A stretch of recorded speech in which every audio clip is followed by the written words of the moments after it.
Why is it so hard to be disciplined? After you've taken a decision to do something, you somehow just run out of discipline.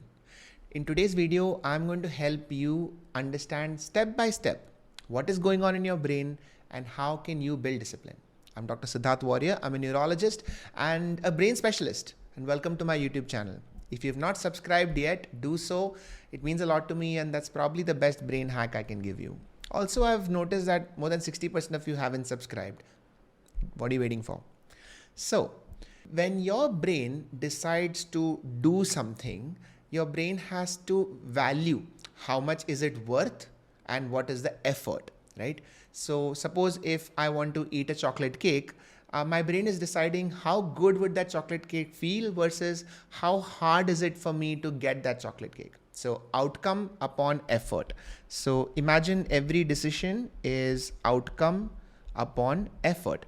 And by the way, this is going to be a slow video. So I want you all to relax, maybe take out your notebook, take out your pen and make notes with me, because I think this is going to be useful for you for the rest of your life. You might want to keep coming back to this video to understand your own behavior. So this equation is the starting point. Every time your brain decides to do something, it is calculating what can be the outcome versus how much effort do I have to put in. So the better this ratio, the more likely it is that you will do it.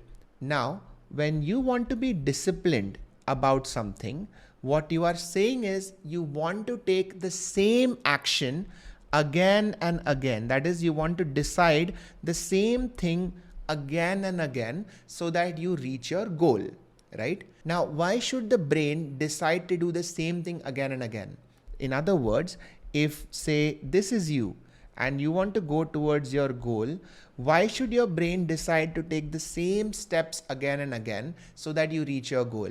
There are two reasons why your brain would do this. The first is there is a reward.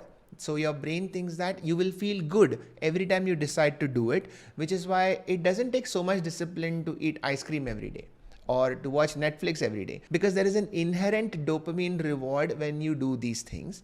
Or there is a punishment. That is, your brain is afraid that something bad will happen if I don't do it, which is why it was not so difficult to go to school every day when you were a kid, because your parents made you.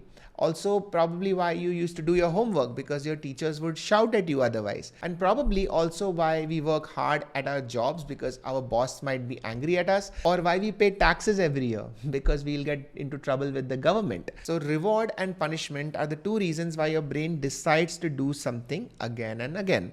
In other words, it remains disciplined about something. But there is one more level to the story, which I call as motivational hooks.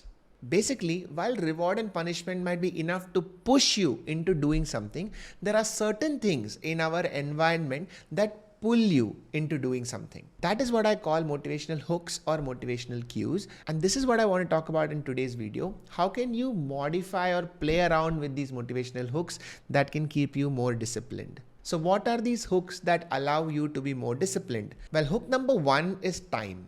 Our awareness of what time it is a strong motivational hook for us to do something. So for example, if there's a cricket match at 7 p.m. and you look at the time and it's 6:55, there is an inherent motivation to now get ready to watch the match, because you know that something is going to happen at 7. That awareness of time and knowing that something can only happen at that time is a very strong motivational hook. The second motivational hook is persons. So if there is somebody that you are accountable towards and they have an expectation from you, you will end up doing something simply because of that accountability. So if you've hired a gym trainer and that trainer is waiting for you, you will find yourself motivated to put on your gym shoes and go for that workout. And the third motivational hook, and the one that is the hardest to achieve, is willpower, which is that even if you have no fixed time for something, and even if there is no one person waiting for you to do that thing, you will still end up doing it because that is what you want to do. Now that we've understood the algorithm of discipline in the brain, I want us to reverse engineer this and figure out how can we hack discipline better. So how can we hack reward, how can we hack punishment, and how can we hack the 3 motivational cues? Step 1 is to have a clear outcome. That is, what are you trying to achieve with each action? If you keep it vague, like if I do this, I will feel good, then that's not a measurable outcome. And so you won't really know if you've succeeded or not. So make sure you have a measurable outcome when you're trying to get disciplined so that you know if you've achieved that target or not. Step number 2 is to have clear rewards and punishments when you achieve the target versus when you don't. Because both rewards and punishments are important for your brain to learn what should be done and what should be not. I know that we like to think of ourselves as adults, but unfortunately, the emotional part of our brain is still very much a child. And so we have the responsibility of training that emotional part of our brain to grow up. And one of the ways is to show tough love. So when our emotional brain does something that we know is good for us, we should reward it. And when it does something that we know is coming in the way of our growth, we should have some form of punishment. And step number 3 is to create a system that utilizes all the motivational hacks, which is time, person, and eventually willpower. The way you can create time accountability is by blocking out a certain period of time well in advance. If you wait till the last minute to decide something, chances are that the emotional part of your brain will take that decision. But if you block out a certain time well in advance, it will ensure that the prefrontal cortex, which is the evolved part of your brain, is making that decision. And if you have blocked out a certain period of time, make sure that nothing else happens during that time. Now, the other part of creating a disciplined system is person accountability. Now, who can you trust to hold you accountable?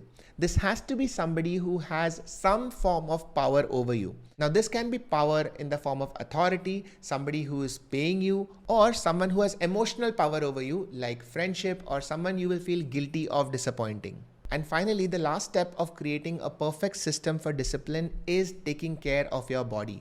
This is something that I have mentioned before, but I cannot stress this enough.